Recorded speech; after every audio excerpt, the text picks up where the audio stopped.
this is an iHeart podcast. Guaranteed Human.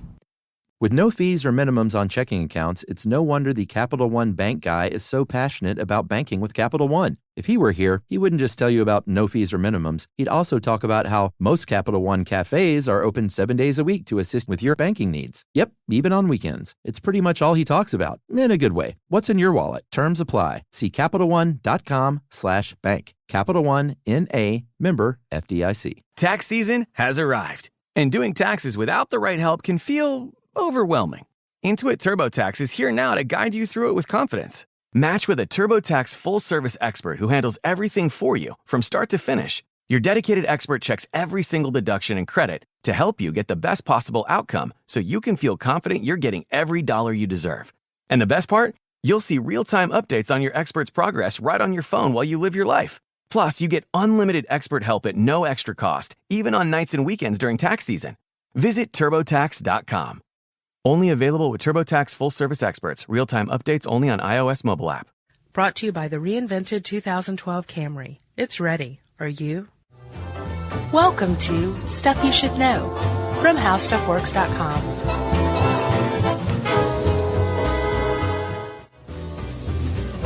Hey, and welcome to the podcast. I'm Josh Clark. There's Charles W. Chuck Bryant. I remembered your name. Yeah. And this is Stuff You Should Know. Lizzie had you cracked up there, if that makes it into the cut. It's not going to. Okay. Because it was hey, and welcome to the podcast. Everything before that always gets cut out. You know that. I don't think a little giggle beforehand might be endearing. We would be fired if we didn't cut out everything that came before that. Right? Maybe. Chuck. Yes, Josh. You ever heard of a guy named Nicholas Carr? Yeah, sure. I know you have. You ever heard of a little rag called the Atlantic? Yes, I have. Well, back in 2008, those two things collided, Nicholas Carr and the Atlantic, and he had a very great headlined article called "Is Google Making Us Stupid?" And Nicholas Carr, he went on to write a book. He followed that normal process where, like, you're writing the book and you're like, oh, I need some extra cash. Right. So I'll excerpt this or rewrite, like 15 pages of it and sell it to the Atlantic or whatever. Yeah, we need to get in that gig. Well, we have to write a book or be writing a book. I'd write a book. We should do that. But it was I can't remember what the book was called, but the article actually made a bigger splash than the book did. Right. But basically he was saying, like, we are reconfiguring the way we learn. Yeah. Through our interactions with the internet. Like, there's constantly things trying to get our attention on a web page. It's not like a book without pictures or, flashing lights, that kind of thing. Pop-up ads. We read horizontally, he put it, rather than vertically, meaning, we just kind of skim the surface of a bunch of different stuff rather than really deeply get into one thing. Yeah. Fiction, which helps flex the imagination, is pretty much non-existent on the web unless you're, like, into LiveJournal, Harry Potter erotica. Right. Right? Fiction. So, but at the basis of his argument, is Google making us stupid, was the idea that it's actually reforming the way we form memories. Not Google. He chose Google, just to get a headline. Yeah. The editor did. But the idea that the internet, the way we read, is changing the way that we absorb information and therefore form memory. Yeah. It says a lot that he was asking if it's making us stupid, because we here in the West equate memory, a good memory, right, to intelligence, to smarts. Right. I guess what I'm trying to drive at, very clumsily, is how does memory work? I thought that was a great setup. And Thanks. Who knows what the heck we're going to look like in 100 years as a species, how our brains are going to be firing, and what the effect it's going to have on us. We're going to have mighty humps. Yeah. Well, that's the thing. I mean, you can debate all day long. Is it stupid, or are we just in the middle of a evolution? Probably in the middle of an evolution. I don't think we're going to end up like in Idiocracy. Although you never know. Possibility. You never know. I watched Idiocracy, so that might mean I'm on that road myself. It's a great movie. Did you like it? I did. I thought it was. I liked it for funny, what it was. But like the one joke premise of most times when a movie has the one joke premise, it kind of gets old for me. What one joke? Well, sort of the one joke. Yeah, shut up. Everybody's stupid. Yeah, it wore thin. All right, moving on. Memories, Josh. Yes. Are what make us who we are. If we I imagine if someone has complete amnesia, they usually don't have a sense of self. Yeah. It depends. If you remember H.M., Henry Molaison? No. So he was the patient that proved there's this big debate over when we think of memory, whether there's like one part of the brain that's responsible for memory, right, or whether it's a bunch of different parts of the brain. And he proved that the multiple memory systems works. Yeah, because they used to think like, oh, you just got a big old filing cabinet, and your brain just sticks it in whatever file it belongs in, and then you go and pull it out when you need it. Exactly. And that's it's a very Sesame Street way of putting it. It is. But, they were working with what they had to work with at the time. Yeah, and they were wrong. But H.M., at like age 23, this guy who became known as H.M., patient H.M., had temporal lobectomy. Oh, really? To cure his epilepsy. Oh, that guy. Also removed his hippocampus. So he could tell you, where he went to high school, who his oldest friend was, that kind of thing, but he couldn't tell you what he had for lunch that day because he lost the ability to form new memories. Yeah. So the fact that he could maintain old memories but couldn't form new memories proved that there's multiple systems involved for different types of memory. Yeah, like Memento. Right. Great movie. That he would have proven it too. And Memento did not have Ellen Page. No, it didn't. So it's on your list of acceptable films. I really hope Ellen Page doesn't listen to this podcast. She would have written in by now. Or not. She may just be like, I hate those guys so much. Yeah, maybe so. So let's talk a bit about memory, Josh. Let's say we were talking about breakfast this morning. If you remember what you had for breakfast, you might think that is a very simple thing that happened, when in fact it is very complex reconstruction from different parts of your brain, putting together maybe the smell of your eggs, of your eggs, bacon. Is that what you ate? You didn't eat that. Slab of ham. What it looked like, maybe what it felt like in your mouth, how it tasted. Yeah. So you're recalling all these different parts. It's a very complex thing. Not even just that. I mean, there's so much more to it. The tablecloth. Yeah. Whether you were angry at the weather guy. Yeah. To remember even what eggs are. Yeah. These memories that go way back. But we conceive of it as this one little snapshot of a memory called what you had for breakfast. Right. Right? But all of those different things put together are called neural projections, right, Chuck? Yes, Josh. Okay, so go ahead. Well, the other instance, too, that they always mention is riding. You never forget how to ride a bike, and it seems like a very easy thing, but there are so many things going on when you ride a bike. How you get on the bike, how you mount the bike, where your feet go, how you move it forward, where should I put my hands, what about this car barreling down? I should probably not ride in the center of the road going the wrong way. Yeah. So it's just like hundreds of memories. I can't put a number on it. So who knows how many there are. Well, the reason why it's so difficult is because this is all a seamless process, right? Exactly. It makes it so appear it's riding a bike as if it's one single file that you pull out of your cabinet called Ride a Bike. Yeah, and at times it's so second nature, it's so natural to us that we kind of detach ourselves from it and call it things like muscle memory. There's such a thing as muscle memory. Your muscles they don't have a capacity for remembering anything. Well, and we don't even know how we recall still, even though we have a better handle on storage of memory. And we should disclaim this episode by entirely saying that there is a lot of this is the rough sketch of what we know right now about how we form and retrieve memories. Which is more than we've ever known. Yeah. And I think we're hot on the trail. It's really starting to come together and make sense. So should we start with encoding? Yeah. Which is basically your senses. It's rooted in your senses. Encoding is the first step to create a memory. It begins with perception, and when we talk about perception, we're talking about your sensory perception.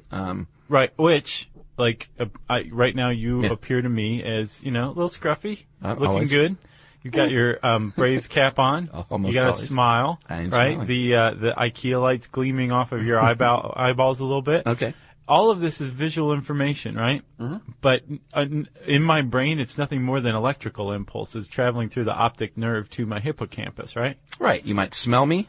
You might, the example they use in the article is the first girlfriend. But that's right on the money, man. I mean, I still remember all that stuff. But when you see that first girl that you fall in love with, you know, what she looked like, what she smelled like, the first time she shook your hand, I hate to say this, but it's the exact same thing as breakfast this morning. Or riding the bike. Well, true in a way, but there's also a point made later on that we'll talk about that things that are more important to you are more likely to be rooted in your long-term memory. So, Yeah. Okay. Breakfast is pretty important to me. Right. True. That's not going to be in your long-term memory, though. I remember every breakfast I've ever eaten. Really? Okay. It's because you've only had breakfast 4 times. Support for this show comes from Public, the investing platform for those who take it seriously. On Public, you can build a multi-asset portfolio of stocks, bonds, options, crypto, and now generated assets, which allow you to turn any idea into an investable index with AI. It all starts with your prompt, from renewable energy companies with high free cash flow to semiconductor suppliers growing revenue over 20% year over year. You can literally type any prompt and put the AI to work. It screens thousands of stocks, buys one-of-a-kind index, and lets you backtest it against the S&P 500. Then you can invest in a few clicks. Generated assets are like ETFs with infinite possibilities, completely customizable and based on your thesis, not someone else's. Go to public.com/SYSK and earn an uncapped 1% bonus when you transfer your portfolio. That's public.com/SYSK. Paid for by Public Investing. Brokerage services by Open to the Public Investing, Inc., member FINRA and SIPC. Advisory services by Public Advisors, LLC, SEC registered advisor. Generated Assets is an interactive analysis tool. Output is for informational purposes only and is not an investment recommendation or advice. Complete disclosures available at public.com/disclosures. Every great idea deserves the power to bring it to life. Meet the all-new Dell XPS laptop, the perfect combination of style, power, and performance, designed to elevate everything you do. With its modern ultra-thin design, it's as stunning as it is functional. And the battery? It's built to last all day long. From that first sip of coffee to your evening wind down without missing a beat. And when it comes to performance, the XPS doesn't just keep up, it leads the way. Whether you're tackling your biggest projects or bringing your creative vision to life, it's built for editing photos, mixing tracks, and designing masterpieces. Powered by the Series 3 Intel Core Ultra processors, the XPS gives you the freedom to create without limits all day long. The Dell XPS proves there's no need to compromise. Style, power, and reliability come together in one expertly crafted machine. Check out the all-new Dell XPS at dell.com/XPS. So where are we? In the hippocampus? Well, yeah, we're with encoding. So basically what's just happened is the light bouncing off of you that gives you shape and all that is coming into my eyes and transforming into electrical information. And it doesn't matter what it is. Right. Like, that's the language of the brain, right? Translates electrical those senses. information, yes. And stores it in the hippocampus initially, right? That's like the big processing, sorting, routing hub. Yeah. So your hippocampus is like this this region of the brain shaped like a seahorse, which hence the name, that basically says, okay, so I don't get that part. Hippocampus? It's not shaped like a hippopotamus? No, shaped like a seahorse. Well, then why thus the name? Hippocampus means seahorse. Oh, it does? Yeah. I did not realize that. Man, I hope it does. Okay. That's how I've always taken it. So let's call it the seahorse-campus. but basically what the hippocampus does is it takes in all this information, including stuff that I have no idea I'm taking in at the moment. Yeah. And says, this is important, this isn't important, you can leave this out, let's send this over here, let's send this over there, let's create this neural projection by combining this, and this. Right. And it's like basically the man behind the curtain. The hippocampus is the center of forming new memories. Right. And along with the frontal cortex, they work in hand at this? Yeah. Okay. And it's a really efficient way to deal with your surroundings, Chuck, because consider this. Let's say you or I, let's say we're doing it together. We're coming out of the woods into a meadow, and it is a primal area, and we're scared of bears. So we're scanning the meadow for bears, right? We don't see any bears, but there's birds, there's flowers, there's butterflies, and we're kind of taking in all of these things, but we're not really taking it in because none of them are the bear, which is what we're tasked with finding right then. Right. So the hippocampus isn't forming any memories of the butterfly or the daisies or whatever. Maybe we would know, oh, well, there's a splash of white against the green, so there were flowers there. But if we were asked later on what kind of flowers were in that meadow, we couldn't say. So it's just filtering that, what we would consider unnecessary information out. Exactly. Okay. It travels. Well, we said this perception and encoding is where it starts, but then it has to go somewhere from there. Right. And this is where the chemistry of the brain comes in, which is endlessly fascinating to me. Yes. Josh, we have nerve cells, Neurons. and these connect with other cells at a Neurons. point called a synapse. Right. Well, which is actually, that's funny that the author of this article put it like that, because it's actually not a point, it's a gap. Yeah, which between is the two. Odd. You think that all these things connect, but there is a gap. They never actually touch. The leap to the other side, the leap of the gap, is performed via neurotransmitter. Is that right?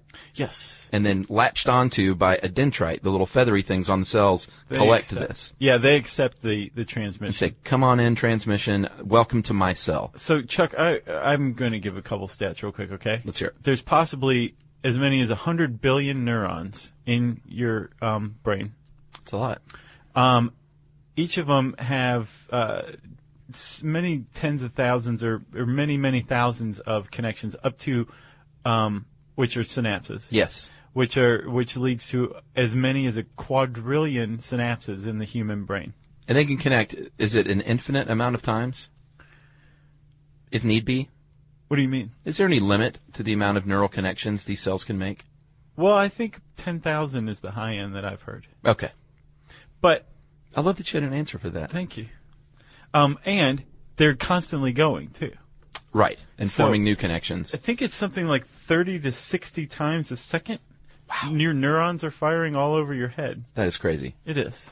And they're not set in stone. They're always changing, always forming new connections. The more that you do something, the stronger the connection's going to be. We might know that in the real world as practice or repetition. Right. But another word for it is plasticity, where the Yes. brain, the organizational structure of your brain actually changes shape. Yeah. As you were saying, like through practicing something, like the repeated firing of a neural connection, right? Which is just an electrical impulse that triggers the release of neurotransmitters that cross the synapse, are accepted in the dendrite. Right. Right. And the neurotransmitters are the message carried, like a certain type of neurotransmitter, like dopamine, says, hey, everything's just Irie. Right. And this information is just passed along from one neuron to another if the impulse is strong enough, right? Right. But then when you do it again and again and again, more channels that allow the neurotransmitters to be released from one and accepted by another are dug, which means that this thing fires more efficiently. And all of a sudden, after firing them by practicing your violin, this one piece of music, slowly over and over again, you get faster and faster and faster at it until you can play it perfectly. Yeah. That's exactly what's going on. Your neural connection is at top performance, peak performance. Practice makes perfect. Exactly. I learned how to play the intro to Stairway to Heaven when I first got my guitar. And I played it over and over and over and over until I learned it.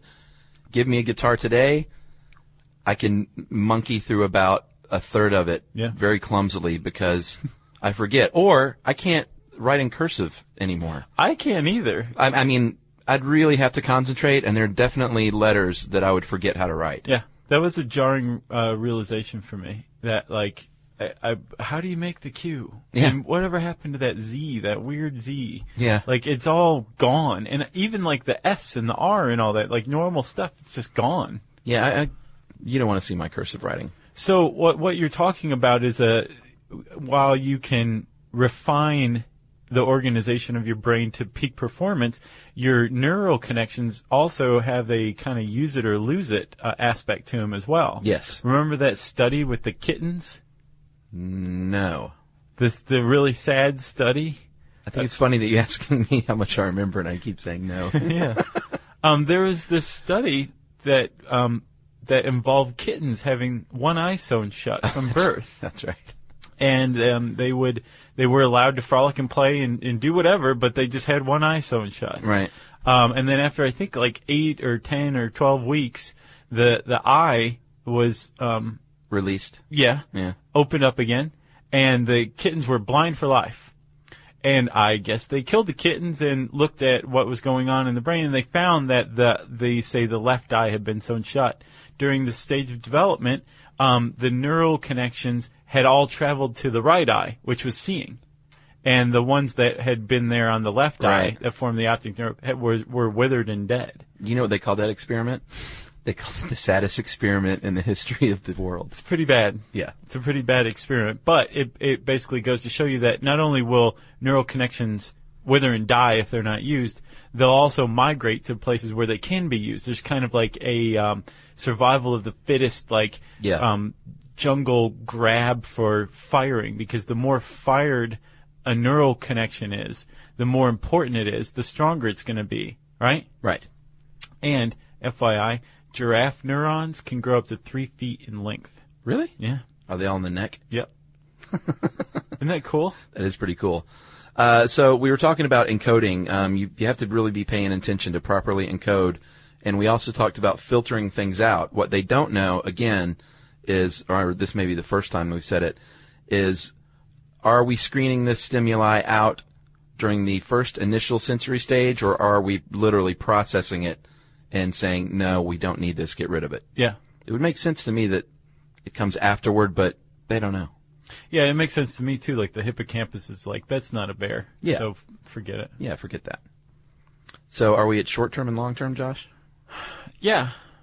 You have to store all memories. Even if it's just for a blip, you're going to be storing it, or it's not a memory. Right. Even the shortest of short-term memories is a memory. And there are 3 ways, they believe, that we store these memories. We already talked about the sensory stage. Then you have the short-term, if it's deemed important enough to remember, at least for a little while. And then eventually long-term. Yeah. If it's really important to you. Which there's different ways to look at long-term memory. The way that I've found is that long-term memory is this dormant neural projection. All the different neural connections that make up that rich memory. Yeah. From long ago. Mm-hmm. That it's there. Like, it can be activated Just again. waiting. That's long-term memory. Yeah. Short-term memory is when it's active. And then working memory, which isn't in this article, working memory is like bringing something to mind and then the action of consciously keeping it in mind. Right. Like repeating a phone number over and over again. Right. That you knew before, but you're having to remind yourself you're keeping it in your working memory. Well, it's funny you mentioned phone number because short-term memory is really limited. Mm-hmm. I love this stat. It says that short-term memory can hold about 7 items for no more than 20 or 30 seconds at a time. Yeah. So that's why when you see something like a phone number, you shouldn't be able to remember that. So what you do is you break it down, or it's already broken down usually for you, into 3 sets of 3. Or 2 sets of 3 and 1 set of 4. Right. I would be missing a digit. And that's how you remember things, and then saying it over and over, and there's all sorts of exercises you can do to remember things, like when you meet somebody. That's where I'm bad. You know how I am with remembering names. Yeah. I can never remember names. But you're also very friendly. You can be like, hey, I recognize your face. What's your name? Well, yeah, and I might remember, you could say you met this girl, Frances, at this thing that we did, and I'd say, who? I'd say, oh, the lady who wore the overalls and the flip-flops. Like, I'll remember things like that forever. Names, forget about it. Yeah. I don't know what That's that why says you about have me. all the names of everyone you've ever met written down on your hand. That's why I have no friends. Support for the show comes from Public, the investing platform for those who take it seriously. On Public, you can build a multi-asset portfolio of stocks, bonds, options, crypto, and now generated assets, which allow you to turn any idea into an investable index with AI. It all starts with your prompt. From renewable energy companies with high free cash flow to semiconductor suppliers growing revenue over 20% year over year, you can literally type any prompt and put the AI to work. It screens thousands of stocks, builds a one-of-a-kind index, and lets you backtest it against the S&P 500. Then, you can invest in a few clicks. Generated assets are like EFTs with infinite possibilities, completely customizable and based on your thesis, not someone else's. Go to public.com/podcast and earn an uncapped 1% bonus when you transfer your portfolio. That's public.com/podcast. Paid for by Public Investing. Brokerage services by Open to the Public Investing, Inc. Member FINRA SIPC. Advisory services by Public Advisors LLC. SEC registered advisor. Generated assets is an interactive analysis tool. Output is for informational purposes only and is not investment recommendation or advice. Complete disclosures available at public.com/disclosures. Every great idea deserves the power to bring it to life. Meet the all-new Dell XPS laptop, the perfect combination of style, power, and performance, designed to elevate everything you do. With its modern, ultra-thin design, it's as stunning as it is functional. And the battery? It's built to last all day long. From that first sip of coffee to your evening wind down without missing a beat. And when it comes to performance, the XPS doesn't just keep up, it leads the way. Whether you're tackling your biggest projects or bringing your creative vision to life, it's built for editing photos, mixing tracks, and designing masterpieces. Powered by the Series 3 Intel Core Ultra processors, the XPS gives you the freedom to create without limits all day long. The Dell XPS proves there's no need to compromise. Style, power, and reliability come together in one expertly crafted machine. Check out the all-new Dell XPS at Dell.com/XPS. But long-term memory can store everything forever if you wanted to. Yeah, that seems like a gee whiz, we don't really know exactly what's going on kind of statement, you know? I totally agree. When I read that, I was like, really? Yeah. Unlimited capacity? Everything forever. Right. Yeah, I don't know about that one. But it is, I would agree that it's at least as much as we need. Or another way to look at it is, what if we are all operating pretty much at capacity? How much more incredibly intelligent would we be if we had even like 25% more memory storage? Yeah, true. But like we mentioned earlier, things that are important to you, you're more likely to remember.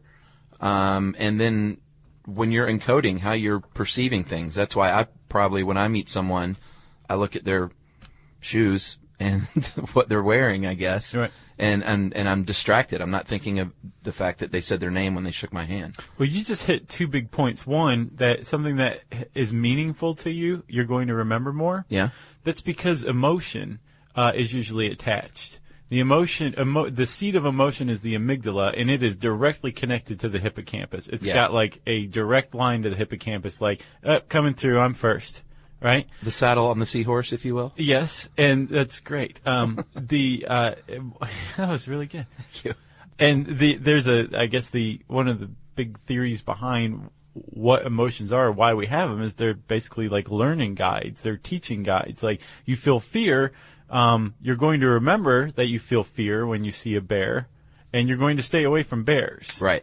Or joy makes us all, makes us feel familial with other people. So stay so away we from live joy. in groups, which is which is safe, right? Yeah. Away from, it keeps bears away. 8 people could beat up a bear rather than just one. Right. So we have emotions, and we learn from our emotions, which is why we manage to remember things so much more clearly when there's an emotion attached. And if you examine most of your memories, there's probably going to be some sort of emotional memory, I guess, beneath the surface there. Like, have you ever watched a movie and, it's really dramatic and intense, and that scene ends, and you kind of come out of it like you were just totally sucked in. Yeah. And you kind of come out of it because the next scene started, and it's the build-up hasn't happened yet for that scene, but you realize you have this kind of remnant, uneasy feeling that you have no idea what it belongs to any longer. Yeah, and then you lingering. realize, Sure. wait a minute, I was just identifying with the movie. Right. So I think that's kind of the same kind of underlying emotional memory that can be attached to anything, and that makes it more poignant and more likely to be remembered. Yeah, exactly. And that may be more important to one person than another. So it's typical to say I have a good memory or a bad memory, and what's probably more likely is that you might be really good at remembering some things but not others. Mm-hmm. You know what I'm saying? I do. And if you're having trouble remembering something, it's not like your entire memory system is not working. It's probably like one part, because I think there's 3 stages to actually keeping a memory around. Right. And it just means one of those is not working quite well. Well, what are they? Why don't you tell me? Okay. Well, basically, you can say that let's take an example of eyeglasses. Okay. Which neither one of us wear. Right. But let's say we did. Okay. And we're going to bed, right? You're going to bed separate from me. Okay. And you take your glasses off and you toss them, off on the nightstand. Sure. And go to sleep, right? Yeah. If you looked at your eyeglasses where you set them, you would be perceiving their placement. Encoding. Right? Mm-hmm. Which is going to make it likelier for that memory to be retained. Right. And then when you wake up, since the memory's retained, you'll be able to retrieve it. Right. So those are the 3 steps. It's awareness, retention, and then retrieval. Right. Any of those 3 is where the breakdown can occur. Yeah, and I've heard, there's all sorts of tips. Like if you say out loud as you're doing it, I'm putting my eyeglasses on the nightstand. That might help you. You might seem a little weird, yeah, but that'll help you remember it. Yeah. So Chuck, what about aging? Like there's this underlying fear among everybody that as we get older, our memories are going to go, and that's true in a lot of cases, but it's not necessarily. It's often associated with Alzheimer's or dementia or something. That's not necessarily the underlying mechanism. It's not the mechanism, but it does happen. There is a breakdown that starts with the onset of sexual maturity. Oddly, it's linked to that. Dun, dun. You start forgetting things. Yeah. And I think it gets worse and worse until we reach our 50s. Yeah, it's like 20s to 50s is when you really have some trouble initially. Right, but the brain isn't changing its structure or anything. It's the connections that start to fail. Is that right? That's what I understand, yeah. Although they did say the brain and hippocampus shrink in your 70s? It depends, yes. I think what they're finding, though, is that a lot of it has to do with the lack of stimulation. Well, that's huge. Yeah. They found that rats that are raised with lots of toys, or that are given lots of toys in a stimulating environment later on in life, have literally fatter, healthier cells, brain cells, neurons, than their counterparts. And the same is in humans as well. At the very least, we know that our neurons shrink as we get older, like you said. But they found that stimulating environments, like, if you're in a nursing home and there's a lot going on rather than just like go sit in your room. Right. The people at the lots going on nursing home are going to be a lot more, intelligent later in life, or at the very least they're going to have better memories is another way to put it. Yeah, well, Emily's grandmother, as you know, is 90, and she has a very robust personality and memory, and she is, I think it's all due to the fact that she exercises that muscle quite a bit. She does word puzzles every day. She's on the internet more than I am. Yeah. She's on all over our Facebook page, and she just, that's how you stay vital. If you don't... Facebook? Yeah. That'd be a heck of a endorsement. Yeah. Facebook lets you live forever. But it's true, though. I mean, any way you want to go about it, if you're exercising that noodle... Sure. It's going to stay strong, and you can regenerate and stay vital and not slip darkly into the night. And also, they're pretty sure that a reduction in production of acetylcholine, which is a neurotransmitter that's strongly associated with memory formation. Yeah, they kind of pinpointed that. Yeah, they're not exactly sure how that works, but they know that like the more acetylcholine you have, the better memory you have, and vice versa. But you can actually reverse that, right? What? Through the mental exercises? Yeah. Yeah? Yeah, I think you can boost production like that, and I'm sure pretty soon they'll have acetylcholine shots where you can just shoot right into our brains. Like memory junkies. If you're a smoker or a drinker, or generally unhealthy, it's going to, impact your memory too. And then lastly, sadly, I say that sadly. This is the one that I find the most fascinating about memory. There's something called sleep-dependent memory consolidation. And basically what happens, remember when we were talking about sleepwalking? Yeah. Your brain goes through, or you go through 2 phases. One, where your body's active, but your brain is out. Right. And then the REM sleep, the deepest sleep, where your body can't move, but your brain's going. Right. It's basically taking advantage of you napping so that it can do some paperwork or whatever. Right. And it goes through and fires all the neural connections that were used that day. Maybe some are kind of fading a little bit here or there. Fires those.